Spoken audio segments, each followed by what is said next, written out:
Mon père m'a donné un violent coup de pied dans les côtes parce que j'avais acheté un jouet à mon fils au lieu de donner de l'argent à ma sœur.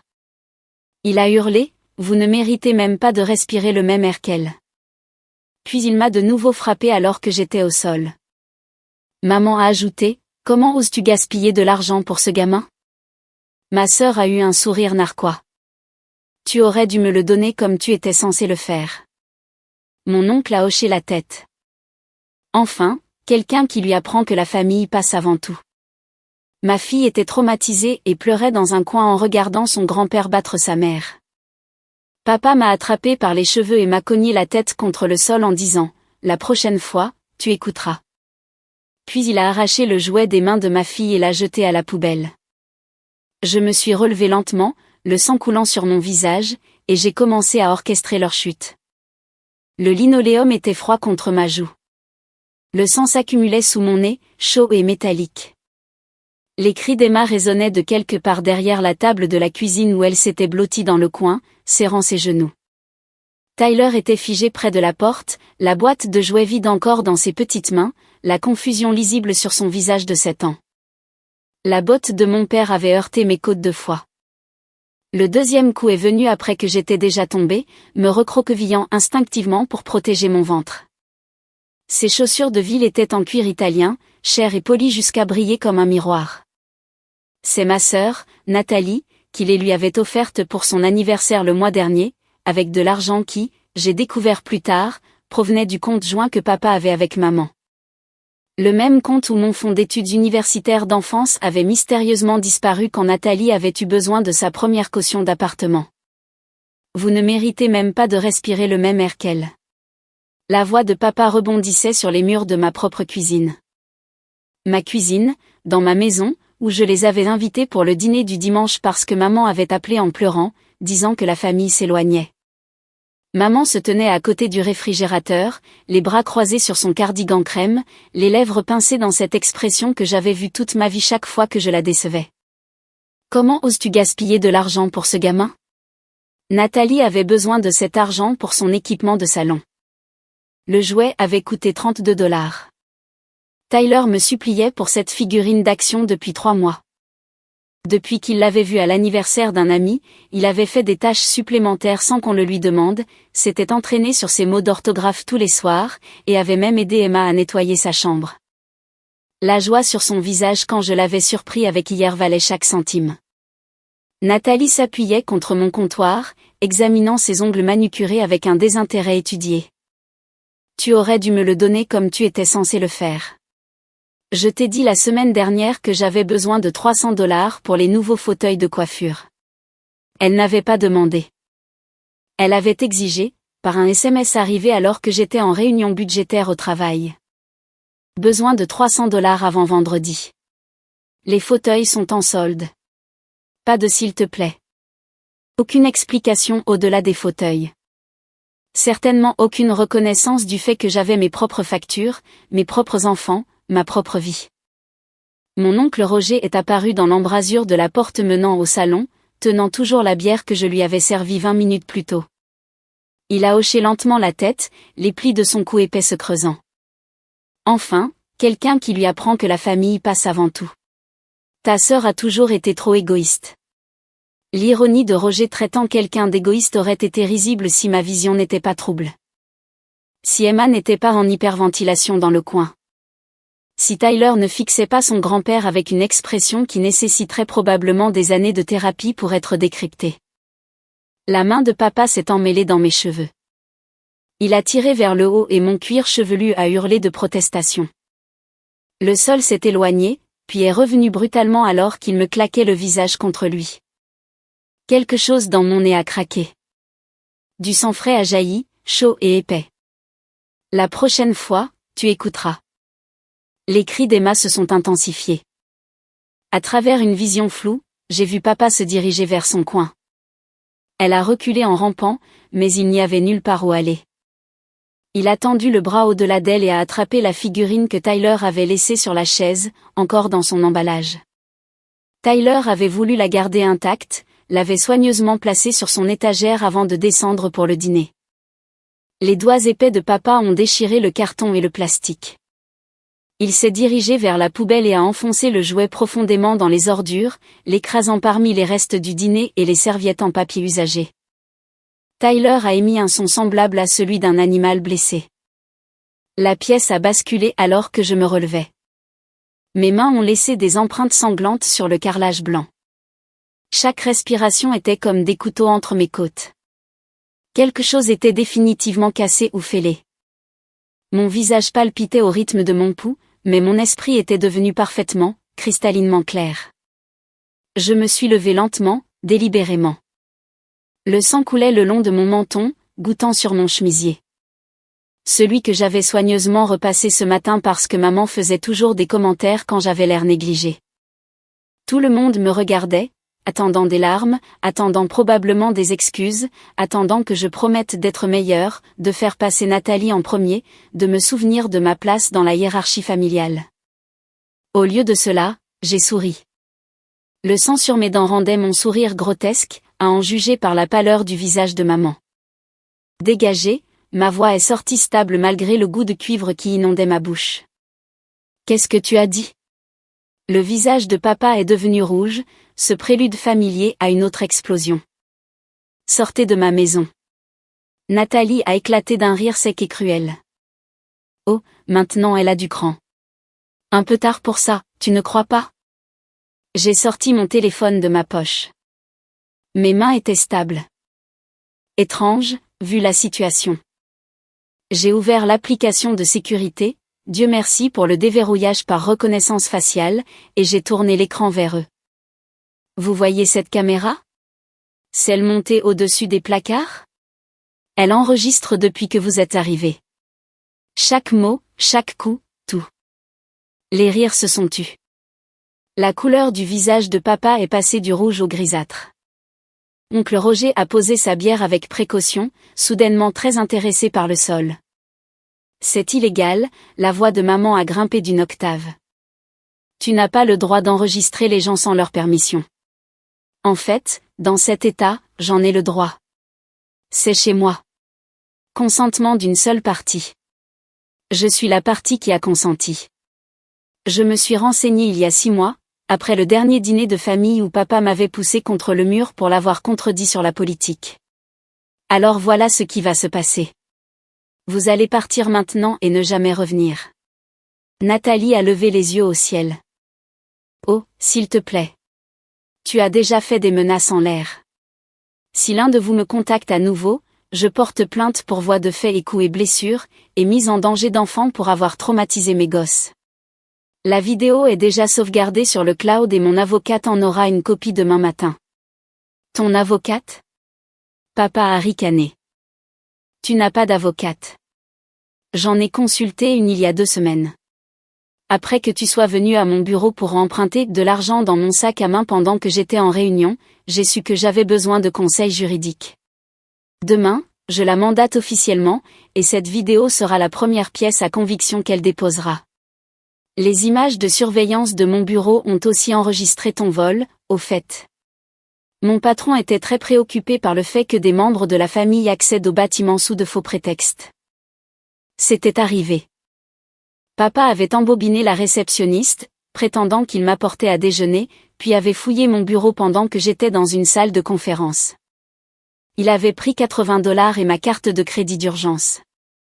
J'avais signalé la carte comme volée, mais les $80 avaient tout simplement disparu. Voir son visage assimiler la réalité des preuves, des conséquences, d'une version de moi qu'il ne reconnaissait pas, a satisfait quelque chose de sombre et d'affamé dans ma poitrine. Espèce d'ingrate, a commencé maman.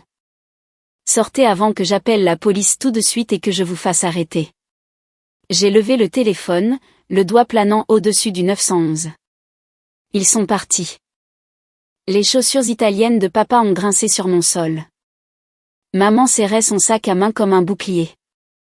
Le sourire narquois de Nathalie s'était enfin évaporé, remplacé par quelque chose qui aurait pu être une réelle inquiétude. Oncle Roger est sorti en traînant les pieds sans me regarder dans les yeux. La porte s'est refermée derrière eux. J'ai enclenché le verrou, la chaîne, vérifié que les deux étaient bien sécurisés. Puis je me suis laissé glisser le long de la porte jusqu'à m'asseoir sur le sol, le téléphone toujours serré dans ma main ensanglantée. Emma a couru vers moi. Tyler a suivi. Ils se sont jetés sur moi malgré la douleur dans mes côtes et j'ai enroulé mes bras autour d'eux, les tenant pendant qu'ils pleuraient. Je suis désolée, ai-je murmuré dans les cheveux d'Emma. Je suis tellement désolée que vous ayez vu ça. Papy t'a fait mal, la voix de Tyler était petite, confuse. Comment expliquer la violence générationnelle à un enfant de 7 ans? Comment décrire le fait d'être le bouc émissaire dans une famille qui avait besoin de quelqu'un à blâmer, de quelqu'un à voler, de quelqu'un à rabaisser pour que tous les autres puissent se sentir supérieurs? Parce que je n'ai pas fait ce qu'ils voulaient. Mais ça n'arrivera plus jamais. J'ai reculé, j'ai regardé leurs deux visages. Personne ne fera plus jamais de mal à maman devant vous. Personne ne vous fera jamais de mal. Nous sommes en sécurité maintenant. Emma a touché mon visage avec précaution, ses doigts revenant rouges. Tu saignes beaucoup. Je sais, mon bébé. On va à l'hôpital.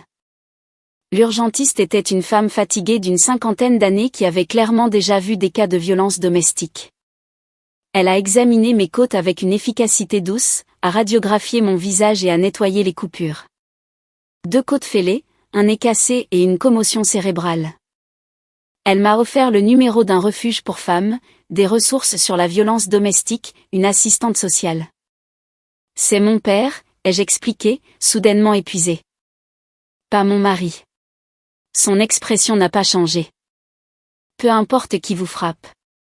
Les ressources sont les mêmes. Elle avait raison. J'ai pris tous les papiers, les ai pliés soigneusement, les ai ajoutés au dossier que je construisais dans ma tête. Preuve, documentation, fait. Kevin nous a rejoints à l'hôpital. Mon mari était en déplacement professionnel.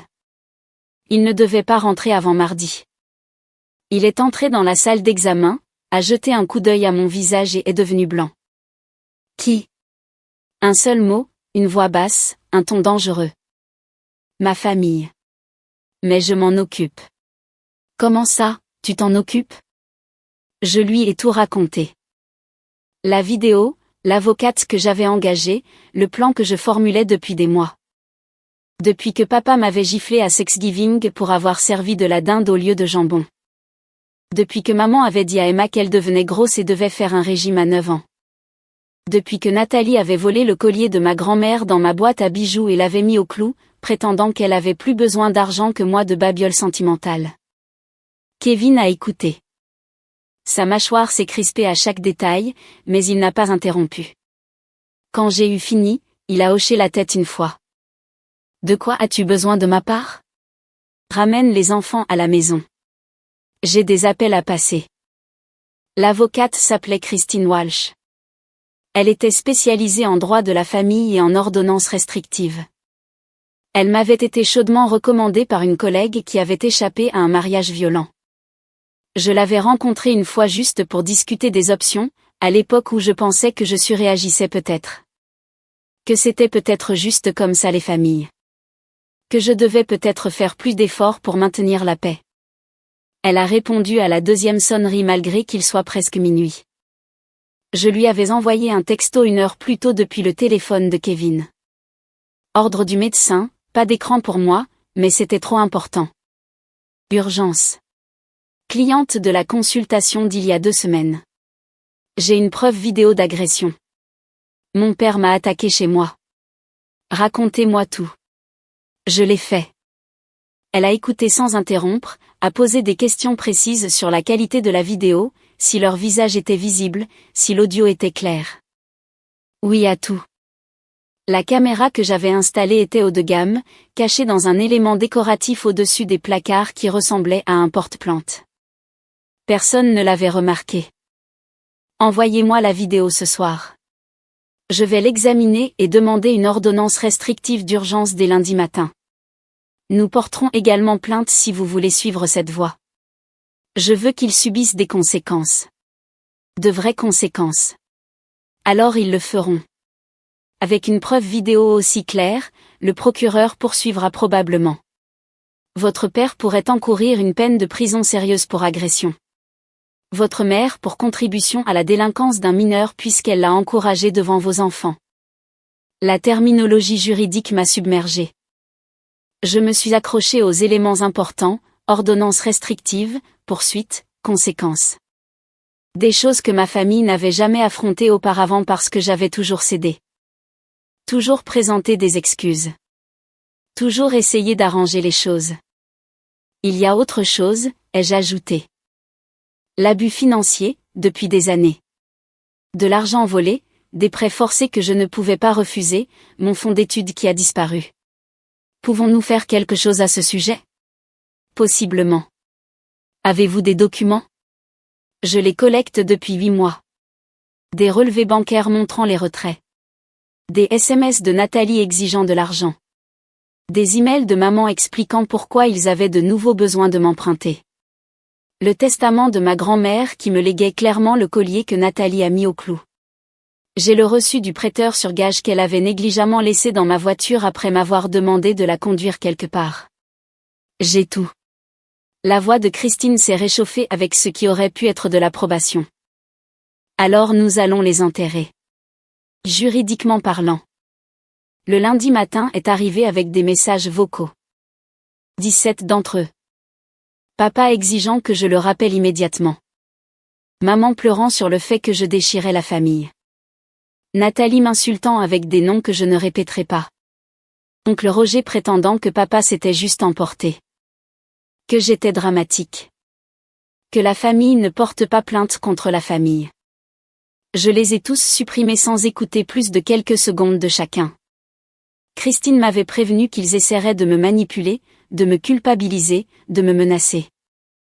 Elle avait eu raison. Les ordonnances restrictives ont été déposées à 10 heures. Les ordonnances d'urgence accordées à midi. Une audience prévue pour la semaine suivante. Le rapport de police a été déposé simultanément. Une policière est venue chez moi pour recueillir ma déclaration et la preuve vidéo. L'agente Jennifer Medina a regardé les images sans expression. Quand la botte de papa a heurté mes côtes la deuxième fois, quelque chose a vacillé dans ses yeux. De la colère, peut-être. Elle avait vu pire, probablement, mais cela l'a clairement affectée. Votre père va être arrêté cet après-midi, a-t-elle dit en fermant son ordinateur portable. Votre mère ne fera probablement pas face à des accusations criminelles à moins que le procureur ne soit très ferme sur l'angle de la mise en danger des enfants, mais l'ordonnance restrictive la tiendra à l'écart de vous et de vos enfants. Et ma sœur? Elle ne vous a pas agressé physiquement, mais nous l'inclurons dans l'ordonnance restrictive. Elle a contribué à l'environnement hostile et a proféré des menaces. Le sourire de Nathalie, sa cruauté désinvolte, la façon dont elle avait pris plaisir à voir papa me faire du mal. Oui, elle méritait d'être incluse. Le soir, papa avait été arrêté. Sa photo d'identité judiciaire est apparue sur le site d'information locale. Notre ville était assez petite pour que les arrestations fassent les nouvelles, surtout quand il s'agissait d'un homme d'affaires soi-disant respectable accusé d'agression grave. La section des commentaires s'est remplie de stupeur de la part de personnes qui connaissaient papa comme un bénévole à l'église, un sponsor de la petite ligue, un membre éminent de la communauté. Personne ne savait ce qui se passait derrière les portes closes. Personne ne le sait jamais, jusqu'à ce que quelqu'un ouvre enfin ses portes et laisse entrer la lumière. L'audience préliminaire a eu lieu dans les 72 heures, comme l'exige la loi. L'avocat de papa était cher, beau parleur, le genre qui défend les gens riches contre les conséquences de leurs actes. Il a plaidé pour une faible caution, citant les liens de papa avec la communauté, ses obligations commerciales, son absence de casier judiciaire. Diana Torres, la procureure chargée de l'affaire, a contre-argumenté avec la preuve vidéo, la gravité des blessures, la présence d'enfants mineurs lors de l'agression. Elle a soutenu que papa présentait un risque de fuite étant donné la peine de prison potentielle qu'il encourait. Le juge a regardé une partie de la vidéo. Son expression n'a jamais changé, mais quelque chose s'est durci autour de ses yeux. La caution a été fixée à 50 000 $, assez élevée pour être punitive, assez basse pour être techniquement réalisable. Papa n'a pas pu payer la caution immédiatement. Une caution de 50 000 $ nécessitait soit le montant total en espèces, soit une caution d'un agent de cautionnement pour 10%, soit 5 000 $. Mais les liquidités de papa étaient minimes. Son argent était immobilisé dans les stocks de l'entreprise, l'équipement, les créances. Maman a refusé de contracter un prêt sur la valeur nette de la maison, réalisant peut-être enfin la gravité de ce qu'il avait fait, ou peut-être protégeant simplement ses propres actifs en cas de divorce. Il a passé 5 jours en prison avant que l'oncle Roger ne finisse par avancer les 5 000 $ pour la caution. Ces 5 jours ont changé quelque chose en lui, ont dit les gens plus tard. Il en est sorti l'air plus vieux, diminué. Tant mieux. Le procès civil a suivi. Christine m'a recommandé un collègue spécialisé dans les dommages financiers et les cas de détresse émotionnelle. Marcus Aldridge était un requin dans un costume cher qui a souri quand je lui ai montré mes documents. Votre famille vous a abusé financièrement pendant plus d'une décennie, a-t-il dit, étalant les papiers sur sa table de conférence. D'après ces dossiers, nous envisageons environ 48 000 $ de fonds volés, de prêts forcés et de vols de biens. Les dommages pour détresse émotionnelle pourraient être significativement plus élevés, surtout compte tenu de l'agression et du traumatisme de vos enfants. L'argent m'importe peu, avais-je dit avant de réaliser comment cela sonnait. Enfin si, mais ce n'est pas le but. Le but est de leur faire comprendre qu'ils ne peuvent plus faire ça. Ni à moi, ni à personne. Marcus s'est adossé à son fauteuil en cuir. La meilleure vengeance est de bien vivre, dit-on. Mais la deuxième meilleure vengeance est de prendre tout ce qu'ils ont et de s'assurer que tout le monde sache pourquoi. Le procès les nommait tous, papa, maman, Nathalie, même oncle Roger, pour son rôle dans l'agression et son histoire de complaisance envers les abus. Nous avons poursuivi pour le remboursement de tout l'argent volé avec intérêt, la valeur du collier mis au clou, la détresse émotionnelle, les frais de thérapie pour moi et les enfants, et les frais médicaux. Nathalie m'a appelé une semaine après avoir été assignée. Je n'ai pas répondu. Elle a laissé un message vocal que je n'aurais pas dû écouter, mais je l'ai fait. Tu nous poursuis en justice, sérieusement? Ta propre famille, pourquoi? Quelques dollars par-ci par-là? Tu es folle. Tu sais ce que ça va coûter à papa? Rien que les frais de justice pourraient le ruiner. Et pourquoi? Parce qu'il t'a discipliné. Tu as toujours été trop dramatique. C'est pour ça que personne ne t'aime. C'est pour ça que tu n'as jamais été à ta place. On essaie de t'inclure, d'essayer de t'aider à comprendre comment fonctionne une famille, mais tu es trop égoïste pour le voir. Tu es morte pour moi. Morte pour nous tous. J'espère que tu es heureuse. J'ai sauvegardé le message vocal. Je l'ai envoyé à Marcus. Il l'a ajouté à la pile de preuves. Le procès pénal a pris le pas sur le procès civil. Papa a plaidé non coupable. Naturellement, son avocat a dépeint un père inquiet essayant de discipliner une fille hors de contrôle, un homme poussé à bout par le manque de respect et la défiance. Dans les semaines précédant le procès, le harcèlement s'est intensifié malgré les ordonnances restrictives. Des « singes volants », comme les appelait Christine. Des gens que ma famille envoyait faire leur sale boulot. Des cousins éloignés à qui je n'avais pas parlé depuis des années avaient soudainement mon numéro de téléphone. De vieux amis de la famille se sont présentés à mon lieu de travail, préoccupés par le « malentendu » qui déchirait la famille. Ma cousine au 2e degré, Angela, m'a coincé à l'épicerie, son chariot bloquant m'a sorti du rayon des céréales. Ton père souffre. Tu sais qu'il a de l'hypertension. Le stress pourrait le tuer. J'ai contourné son chariot avec le mien sans répondre. Elle m'a suivi au rayon des produits laitiers. Il a fait une erreur, c'est sûr, mais ne penses-tu pas que tu es extrême? Porteur plainte? Une ordonnance restrictive? C'est ton père. Il a changé tes couches, payé ton appareil dentaire, t'a donné un toit sur la tête. Le lait dans ma main était assez froid pour faire mal. Je me suis concentrée sur cette sensation, pour m'ancrer. Il m'a aussi frappé à plusieurs reprises et m'a cassé le nez devant mes enfants. On a fini de parler.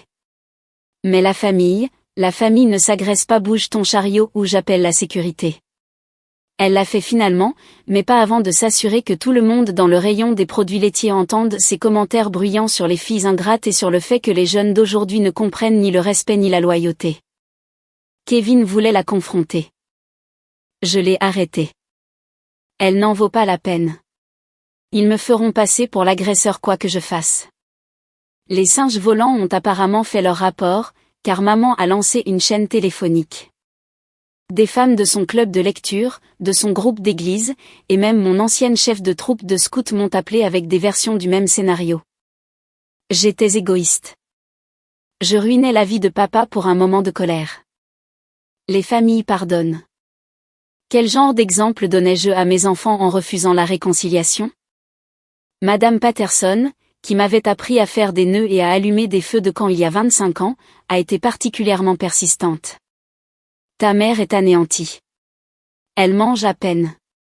Elle a perdu 7 kilos à cause du stress. C'est ça que tu veux? Détruire tes parents? Madame Patterson, est-ce que ma mère vous a dit ce qui s'est réellement passé? Un silence. Elle a dit qu'il y avait eu une dispute qui a mal tourné. Il m'a donné 2 coups de pied alors que j'étais au sol. Puis il m'a attrapé par les cheveux et m'a claqué le visage contre le sol assez fort pour me casser le nez. Ma fille a tout vu. Elle fait encore des cauchemars. Un silence plus long. Eh bien, je suis sûre qu'il y avait des circonstances, il y a une vidéo. C'est une preuve dans un procès pénal. Voulez-vous que je vous envoie le lien de l'article de presse? Il inclut les détails de ces accusations. Elle a raccroché, n'a pas rappelé. Mais d'autres l'ont fait. La chaîne téléphonique était apparemment étendue. J'ai commencé à tout laisser aller sur la messagerie vocale pour trier plus tard. La plupart des messages étaient une variation du même chantage à la culpabilité. Quelques-uns étaient plus menaçants. Oncle Roger a laissé un message particulièrement charmant sur le fait que je ferais mieux de retirer les accusations ou les choses pourraient devenir difficiles pour moi. Celui-là est allé directement à l'agente Medina et à mon avocate. Roger a eu la visite de la police pour intimidation de témoins. Les appels menaçants ont cessé après ça. Le travail est devenu compliqué aussi. L'associé de papa, un homme nommé Léonard Shaw que j'avais rencontré au pique-nique de l'entreprise quand j'étais enfant, a réussi à obtenir la ligne directe de ma supérieure. Il a appelé en prétendant que je faisais de fausses accusations, que les charges étaient fabriquées, que j'avais un historique de mensonges et de toxicomanie. Que des mensonges, bien sûr, mais des mensonges préjudiciables. Ma supérieure m'a convoqué pour une réunion, son expression soigneusement neutre. Je dois vous poser des questions sur certaines allégations, a-t-elle commencé. Mon estomac s'est noué. Quel genre d'allégations? Quelqu'un se présentant comme un ami de la famille dit que vous êtes impliqué dans la consommation de drogue et que les accusations d'agression contre votre père sont des représailles pour vous avoir confronté à ce sujet. L'audace était presque impressionnante. Je me soumets à des tests de dépistage de drogue tous les trimestres dans le cadre de mon habilitation de sécurité pour ce poste. Chaque test a été négatif. Voulez-vous que je demande un dépistage immédiat? Ses épaules se sont légèrement détendues. Ce ne sera pas nécessaire. Je lui ai dit que je n'y croyais pas, mais je devais demander.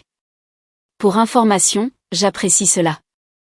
J'ai hésité, puis j'ai décidé qu'elle méritait le contexte complet.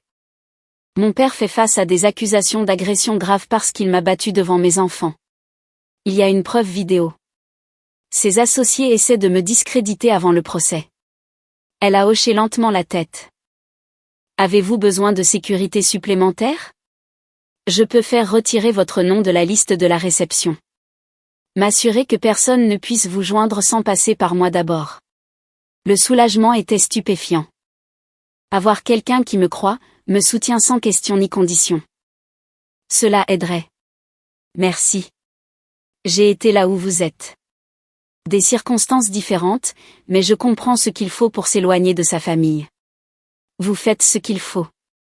La préparation du procès a été exténuante. La procureure, Diana Torres, une femme vive d'esprit, m'a rencontré à plusieurs reprises pour revoir mon témoignage. Ce que papa avait dit, ce que maman avait dit, chaque détail de l'agression, comment Emma avait réagi, où Tyler se tenait. La défense va essayer de vous déstabiliser, a prévenu Diana. Ils insinueront que vous l'avez provoqué. Ils évoqueront chaque dispute que vous avez eue avec vos parents, essaieront de vous dépeindre comme l'enfant à problème qui a poussé votre père à bout. Qu'ils essaient. J'ai été le bouc émissaire toute ma vie. Rien de ce qu'ils pourraient dire ne serait pire que la réalité que j'ai vécue. Ils poseront des questions sur votre mariage, si Kevin vous a déjà frappé, si vous projetez des abus sur votre père. Celle-là m'a stupéfiée tellement c'était absurde. Kevin n'avait jamais levé la main sur moi. Il n'avait même jamais élevé la voix au-delà de la frustration normale lors des disputes. Kevin n'a été que d'un grand soutien. Je sais, mais ils essaieront de brouiller les pistes de toutes les manières possibles. Restez calme, tenez-vous en au fait et souvenez-vous que le jury verra la vidéo. C'est la preuve la plus puissante que nous ayons. Les ajournements ont repoussé le procès de 4 mois par rapport à la date initiale. La stratégie de l'avocat de papa était transparente, m'épuiser. Espérer que je craquerais sous la pression prolongée, me rendre trop fatigué pour me battre. Chaque report signifiait un autre mois à regarder par-dessus mon épaule, un autre mois où Emma demandait quand ce serait fini. Un autre mois à exister dans un vide juridique. L'accusation était construite autour de cette vidéo de 6 minutes. Diana me l'a montrée lors d'une de nos séances de préparation, me forçant à me regarder être battue. Mon détachement clinique s'est fissuré vers la 4e minute, lorsque les cris d'Emma ont atteint leur paroxysme. Je ne peux pas revoir ça au tribunal, ai-je admis en essuyant mes yeux. Je ne peux pas rester assise là pendant que des inconnus regardent ma fille vivre ça. Vous n'aurez pas à le faire. Le juge autorisera la protection de l'identité d'Emma et de Tyler. Nous les appellerons enfants mineurs 1 et enfants mineurs 2. Leurs visages seront floutés dans la vidéo montrée au jury. Une petite consolation. Emma souffrait déjà d'anxiété à l'idée que des étrangers sachent ce qui s'était passé. L'idée que les parents de ses camarades de classe fassent partie d'un jury, regardant son traumatisme, m'avait empêché de dormir plusieurs nuits. L'avocat de papa, Charles Whitmore, était exactement ce à quoi je m'attendais. Cheveux argentés, costume cher, expressions étudiées de préoccupation et de déception. Il a demandé des ajournements 2 fois, retardant le procès de 3 mois. Une stratégie délibérée, a expliqué Christine, espérant que je m'épuiserais, que je manquerais d'argent pour les frais de justice, que j'abandonnerais. Mais c'était l'État qui poursuivait. Je n'avais pas à payer pour Diana ou le procès lui-même. Et je n'allais pas abandonner. La sélection du jury a pris 2 jours.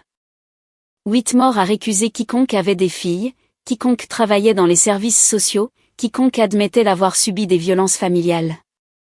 Diana a récusé quiconque trouvait des excuses à la discipline parentale, quiconque croyait que les enfants devaient une obéissance absolue à leurs parents, quiconque semblait sympathique aux approches de « l'amour vache ». Ils se sont retrouvés avec 12 personnes qui avaient l'air fatiguées et vaguement ennuyées d'être là. « Parfait », a dit Diana. Les jurés ennuyés prêtent attention parce qu'ils veulent en finir correctement. Les déclarations liminaires ont commencé un mardi. Whitmore a parlé en premier, sa voix douce comme un vieux whisky.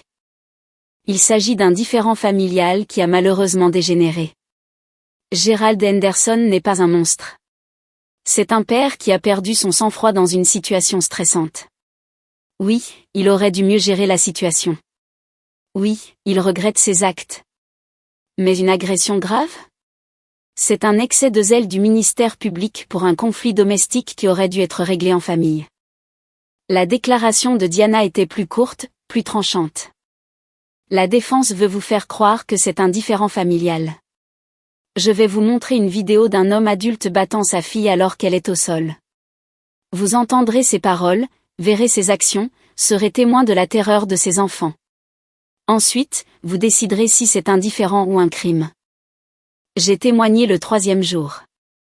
Marcher jusqu'à la barre des témoins était surréaliste, comme si je me regardais de loin. Le contre-interrogatoire de Whitmore a été exactement aussi brutal que Diana l'avait prédit.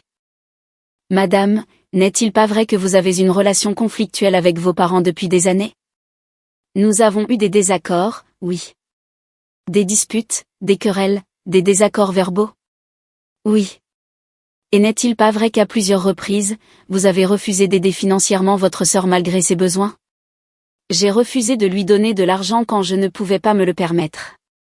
Mais vous pouviez vous permettre un jouet de 32 $ pour votre fils. L'insinuation flottait dans l'air. Fille égoïste choisissant son fils plutôt que sa sœur en difficulté. Mes enfants passent en premier. Je suis leur mère. Même quand la famille a besoin d'aide? Quand votre sœur essaie de lancer une entreprise? Ma première responsabilité est envers mes enfants, pas de financer les entreprises de ma sœur adulte. Il a essayé de me faire paraître froide, calculatrice, ingrate. Il a posé des questions sur les prêts que mes parents m'avaient accordés au fil des ans, ignorant commodément que ces prêts avaient financé des événements familiaux qu'ils exigeaient que j'organise ou remplacer l'argent qu'ils avaient volé et que j'avais dû récupérer. La réplique de Diana a été brève. Avez-vous provoqué votre père à vous frapper ce jour-là? Non. L'avez-vous menacé? Non. Avez-vous fait quoi que ce soit qui justifierait qu'il vous batte devant vos enfants? Non. Le jury a regardé la vidéo. Ils ont vu un homme de 58 ans donner 2 coups de pied à sa fille alors qu'elle était à terre. Ils l'ont entendu la menacer. L'ont vu l'attraper par les cheveux et lui claquer le visage contre le sol. Ils ont entendu sa fille de 9 ans hurler dans le coin. Coupable. Agression grave. Condamné à 18 mois, éligible à la libération conditionnelle après 12 mois avec bonne conduite. Maman s'est effondrée dans la salle d'audience. Nathalie est sortie en trombe, hurlant à l'injustice. Oncle Roger est resté assis en silence, comprenant peut-être enfin que les actions ont des conséquences. Papa m'a regardé alors qu'on l'emmenait. J'ai croisé son regard. Je n'ai pas souri. Je n'ai pas exulté. J'ai juste soutenu son regard, fermement, comme je n'avais jamais pu le faire auparavant. Le procès civil a avancé pendant que papa était en prison en attente de son transfert vers une prison d'État. Marcus Aldridge a déposé une plainte avec une précision chirurgicale. Chaque chef d'accusation était étayé par des documents que j'avais passé des mois à collecter. Chef d'accusation 1, vol et détournement de fonds totalisant 48 000 $ sur 12 ans. Chaque prêt forcé, chaque montant emprunté jamais remboursé. Chaque fois qu'ils avaient pillé mon sac à main ou mon compte en banque, j'avais des preuves de tout. Cela incluait les 80 $ et la carte de crédit que papa avait volée à mon bureau. Un vol à l'étalage ajouté à un schéma beaucoup plus large. Chef d'accusation 2, conversion de biens hérités. Le testament de ma grand-mère m'avait spécifiquement légué son collier d'opale, évalué à 3 200 $. Nathalie l'avait pris dans ma boîte à bijoux et l'avait mis au clou pour 800 $. J'avais le reçu du prêteur sur gage, le testament et le SMS de Nathalie se vantant de l'argent rapide qu'elle avait obtenu. Chef d'accusation 3, détresse émotionnelle et infliction intentionnelle de préjudice moral. Les années d'abus verbal, de manipulation, de bouc émissaire. Plus difficile à prouver, mais étayé par des SMS, des messages vocaux et des témoignages d'amis qui en avaient été témoins. Chef d'accusation 4, voies de fait et coups et blessures. La condamnation pénale rendait celui-ci simple. Papa était légalement responsable de mes frais médicaux et de ma douleur et de ma souffrance. Chef d'accusation 5, fraude et exploitation financière.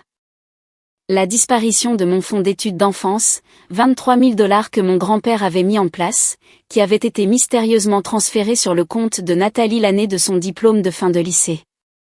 J'avais trouvé les registres du transfert en rassemblant des documents. Papa était le dépositaire de ce compte. La déposition de Nathalie a été particulièrement satisfaisante. Marcus avait le don de poser des questions qui semblaient innocentes mais qui tendaient des pièges toutes les 3 phrases. Mademoiselle Henderson, combien de fois diriez-vous que votre sœur vous a donné de l'argent au cours de la dernière décennie? Nathalie s'est agitée sur sa chaise, jetant un coup d'œil à son avocat. Je ne sais pas. Quelques fois. Plus de 10? Peut-être plus de 20? Je n'ai pas compté. Marcus a fait glisser un document sur la table. Relevé bancaire, SMS, transaction Venmo. Je compte 37 occasions distinctes où votre sœur vous a transféré de l'argent. Des montants allant de 50 à 1 500 $. Un total de 23 640 $. Vous a-t-elle donné cet argent volontairement? C'est ma sœur. La famille s'entraide. L'avez-vous déjà remboursé? Silence. Mademoiselle Henderson, avez-vous déjà remboursé une partie de l'argent que votre sœur vous a donné? J'allais le faire quand mon entreprise décollerait. Mais vous ne l'avez jamais fait. Pas encore. Non. Considérez-vous cela comme des cadeaux ou des prêts? Le piège s'est refermé. Si elle disait cadeaux, elle ne pouvait pas prétendre qu'elle avait l'intention de les rembourser. Si elle disait prêt, elle admettait d'avoir fait défaut sur une dette substantielle. Des cadeaux, a-t-elle dit finalement. Des cadeaux de famille. Je vois. Et quand votre père a agressé votre sœur, vous étiez présente dans la pièce? Il ne l'a pas agressée. Il la disciplinait. Mademoiselle Henderson, votre père a été reconnu coupable d'agression grave. C'est un fait juridique. Étiez-vous présente lorsqu'il a donné 2 coups de pied à votre sœur et lui a claqué la tête contre le sol? Son avocat s'est opposé, mais le mal était fait. Marcus avait établi sa présence et son approbation de la violence contre moi. La déposition de maman a été pire pour eux. Elle a pleuré pendant la majeure partie, prétendant qu'elle ne se souvenait pas des détails, insistant sur le fait qu'elle voulait seulement garder la famille unie. Marcus a été implacable mais professionnellement courtois, la guidant à travers des années de complaisance envers le comportement de papa, ses propres abus verbaux, son schéma de choisir Nathalie plutôt que moi dans chaque conflit. Madame Henderson, lorsque votre fille a été hospitalisée avec un nez cassé et des côtes fêlées, lui avez-vous rendu visite? Je ne me souviens pas. Vous ne vous souvenez pas si vous avez rendu visite à votre fille à l'hôpital après que votre mari l'y ait mise? C'était une période confuse. Les dossiers de l'hôpital ne montrent aucun visiteur sous votre nom. Les dossiers médicaux de votre fille indiquent qu'elle a désigné son mari comme contact d'urgence, pas vous. Pourquoi cela? Maman s'est tamponnée les yeux avec un mouchoir. Elle a toujours été indépendante. Ne voulait pas de mon aide. Ou peut-être qu'elle ne vous faisait pas confiance pour l'aider. Les transcriptions des dépositions sont devenues partie intégrante du dossier civil. Marcus les a utilisées pour construire un récit d'abus systématique, d'exploitation financière et d'absence totale de remords de la part de ma famille. Oncle Roger a tenté d'éviter complètement sa déposition. Il a invoqué des obligations professionnelles, des problèmes de santé, des engagements antérieurs. Marcus a obtenu une ordonnance du tribunal l'obligeant à comparaître. Roger s'est présenté avec 40 minutes de retard, visiblement ivre et hostile. Tout ça, c'est des conneries, a-t-il annoncé avant que quiconque ne pose de questions. Les affaires de famille devraient rester en famille. Cette fille est en train de déchirer 3 générations pour une histoire de rien du tout. Son avocat semblait prêt à se cacher sous la table. Marcus a juste souri et a commencé à enregistrer. Au moment où Roger est parti 2 heures plus tard, il avait admis avoir vu papa me frapper à au moins 5 occasions précédentes, confirmé qu'il n'était jamais intervenu et déclaré explicitement qu'il pensait que je méritais d'être discipliné parce que j'étais irrespectueuse et égoïste. Parfait, a dit Marcus après que Roger soit sorti en titubant. Il vient de nous donner la preuve d'un schéma d'abus et de témoins consentants qui n'ont rien fait pour l'arrêter. Les négociations de règlement ont commencé 3 semaines avant le procès civil.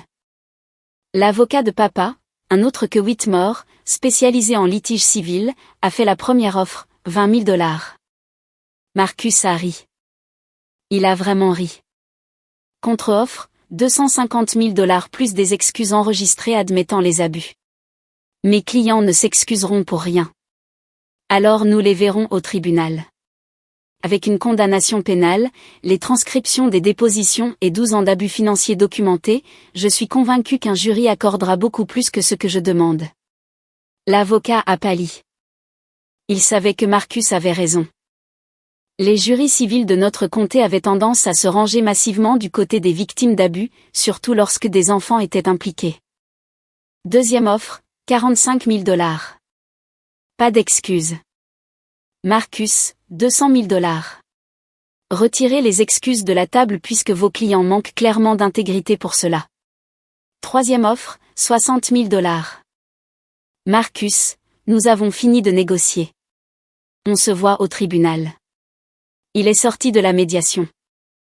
Je l'ai suivi, faisant confiance à sa stratégie. Même si 60 000 $ étaient plus d'argent que je n'en avais jamais vu en une seule fois. Ils reviendront, m'a-t-il assuré sur le parking. Ils ne peuvent pas risquer un procès devant un jury. La publicité seule détruirait ce qui reste de la réputation de votre père. Et Roger a payé 5 000 $ pour la caution. Il ne mettra pas de l'argent réel pour un long procès. Leur système de soutien se fissure. Il avait raison. L'offre finale est arrivée le lendemain. 75 000 $ payés intégralement dans les 30 jours. Toutes les parties devaient signer des accords de non-divulgation interdisant de discuter de l'affaire ou des termes du règlement. Pas d'accord de non-divulgation, ai-je dit à Marcus. Je ne serai pas réduite au silence sur ce qu'ils ont fait. Il a négocié cela. Il voulait désespérément l'accord. Maman surtout. Elle avait été ostracisée de ses cercles sociaux, de son club de lecture, même de son groupe d'église. Des femmes qui avaient été ses amies pendant des décennies ont cessé de répondre à ses appels une fois que les détails de l'agression sont devenus publics. Un accord de non-divulgation lui permettrait de prétendre que tout avait été exagéré, que nous nous étions arrangés discrètement parce que j'avais été déraisonnable. Sans cela, la vérité resterait un document public. Marcus a tenu bon. Soit il abandonnait l'exigence de l'accord, soit il risquait un procès où des détails encore plus humiliants émergeraient lors des témoignages. Ils l'ont abandonné. Le règlement a été finalisé un jeudi après-midi dans une salle de conférence qui sentait le café rassis et le désespoir. Papa était représenté par son avocat. Il était toujours en prison. Maman était assise, rigide sur sa chaise, refusant de me regarder. Nathalie m'a fusillé du regard tout le temps. J'ai signé les papiers d'une main ferme. 75 000 $, payés dans les 30 jours. Ils avaient dû liquider presque tout pour y parvenir. L'entreprise de papa était vendue à son ancien partenaire, Léonard Shaw, pour une fraction de sa valeur. Maman avait finalement accepté un prêt sur la valeur de la maison, et Nathalie avait apparemment contracté des dettes sur plusieurs cartes de crédit. Le désespoir d'éviter le procès, d'éviter d'autres témoignages publics, leur avait coûté cher. Ce n'est pas fini, a sifflé Nathalie alors que nous nous levions pour partir. Tu crois que tu as gagné, mais tu t'es juste fait des ennemis pour la vie. J'ai eu des ennemis toute ma vie, ai-je répondu calmement. Ils étaient juste déguisés en famille. Au moins maintenant, je connais la vérité. L'argent est arrivé sur mon compte 28 jours plus tard, 2 jours avant la date limite. Les 75 000 $ d'un coup. La première chose que j'ai faite a été de rembourser notre hypothèque, 38 000 $. La liberté de posséder notre maison, de savoir que ma famille ne pourrait pas utiliser l'insécurité du logement contre moi, valait plus que n'importe quelle somme d'argent. Le deuxième paiement a servi à régler les factures de thérapie que j'avais accumulées pour moi et les enfants, près de 12 000 $ pour un traitement intensif, une thérapie cognitivo-comportementale axée sur les traumatismes et des séances de conseil familial. La troisième partie est allée dans les fonds d'études pour Emma et Tyler, 15 000 $ répartis entre eux. De l'argent qu'ils pourraient réellement utiliser, contrairement aux fonds que mon grand-père avait mis en place pour moi. Le reste a payé les frais de scolarité pour que je puisse enfin terminer mon diplôme, celui que j'avais abandonné lorsque la famille avait eu besoin que je travaille et que je contribue à l'éducation de Nathalie. Je me suis inscrite pour le semestre de printemps, 10 ans après ma dernière fois dans une salle de classe. Le salon de Nathalie a fait faillite 6 mois plus tard. Sans injection régulière d'argent de ma part, sans le soutien de maman et papa maintenant que leurs propres finances étaient en ruine, elle ne pouvait pas payer le loyer. Le prêt commercial qu'elle avait contracté, celui pour lequel elle m'avait fait pression pour que je sois co-signataire pendant des années et que j'avais finalement refusé, est arrivé à échéance. Elle faisait des paiements minimums, se maintenant à peine à flot. Les fauteuils de coiffure pour lesquels elle avait eu besoin de mon argent ont été saisis avec la plupart de son équipement. Elle est retournée vivre chez maman, qui avait été forcée de vendre la maison pour payer le règlement et vivait maintenant dans un appartement de 2 chambres de l'autre côté de la ville. La maison où j'avais grandi, où papa avait bâti sa réputation d'homme de famille et de pilier de la communauté, s'est vendue en dessous de la valeur du marché. Les acheteurs étaient rares une fois que la rumeur s'est répandue sur ce qui s'y était passé. Oncle Roger a cessé de prendre les appels de papa après le règlement. Une famille de beau temps, je suppose. Il n'appréciait de permettre les abus que lorsque cela ne lui coûtait rien. La vie a continué. Emma a commencé la thérapie et a lentement recommencé à dormir toute la nuit sans cauchemar. Tyler a cessé de sursauter quand les hommes élevaient la voix. Kevin et moi avons renouvelé nos vœux lors d'une petite cérémonie avec seulement nos amis, la famille que nous avions choisie plutôt que celle dans laquelle nous étions nés. J'ai eu une promotion au travail. Il s'avère que lorsqu'on n'est pas constamment stressé par la gestion de membres de la famille abusifs, à répondre à des appels exigeant de l'argent ou à se remettre de la dernière confrontation dramatique, on a de l'énergie pour se concentrer sur sa carrière. Ma patronne a mentionné que je semblais, différente ces derniers temps, plus confiante, plus présente. J'ai fixé des limites, lui ai-je dit. Ça a fait une différence. L'euphémisme du siècle, probablement. Papa a été libéré après 13 mois. J'ai appris cela par le bouche à oreille, un ancien ami de la famille qui pensait que je devais le savoir. Il vivait avec maman dans son appartement, travaillant à temps partiel dans un entrepôt parce que son entreprise avait fait faillite. La condamnation pour crime signifiait que la plupart des opportunités professionnelles lui étaient fermées. Il ne m'a jamais contacté. L'ordonnance restrictive était maintenant permanente, et je pense qu'il a finalement appris que je pensais ce que je disais. Ou peut-être qu'il ne voulait tout simplement pas risquer de retourner en prison. Quoi qu'il en soit, le silence était un bonheur.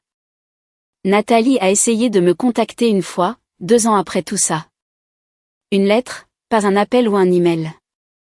Cela aurait violé l'ordonnance restrictive, et elle était enfin assez intelligente pour être prudente. La lettre était pleine de demi-excuses et de justifications. Je n'ai jamais pensé que ça irait aussi loin. Je n'ai jamais voulu que papa aille en prison. Je le soutenais juste parce que c'est ce que font les familles. Peut-être que nous avons tous les deux fait des erreurs. Peut-être que nous pourrions essayer de réparer cette relation si tu es prête à pardonner. J'ai brûlé la lettre dans la cheminée. Kevin a regardé sans commenter, puis m'a tendu un verre de vin. Ça va mieux, a-t-il demandé. J'y arrive. Certains pourraient dire que je suis allé trop loin. Que la famille mérite plus de chance, plus de grâce, plus de pardon. Ces gens n'ont pas reçu de coups de pied dans les côtes par leur père pendant que leurs enfants regardaient. Ces gens n'ont pas passé des décennies à être le punching ball émotionnel et financier de personnes qui étaient censées les aimer et les protéger. Je ne regrette pas les poursuites, les accusations, les ordonnances restrictives. Je ne regrette pas d'avoir utilisé tous les avantages juridiques que j'avais. Ils m'ont fait du mal pendant des années, m'ont volé, m'ont utilisé, et ont finalement escaladé jusqu'à la violence physique devant mes bébés. La chute que je m'étais promise cette nuit-là, en me relevant lentement avec le sang coulant sur mon visage. Je l'ai livré. Méthodiquement, légalement, complètement. Emma demande parfois si elle reverra un jour ses grands-parents. Je lui dis la vérité. Probablement pas, elle semble plus soulagée que triste.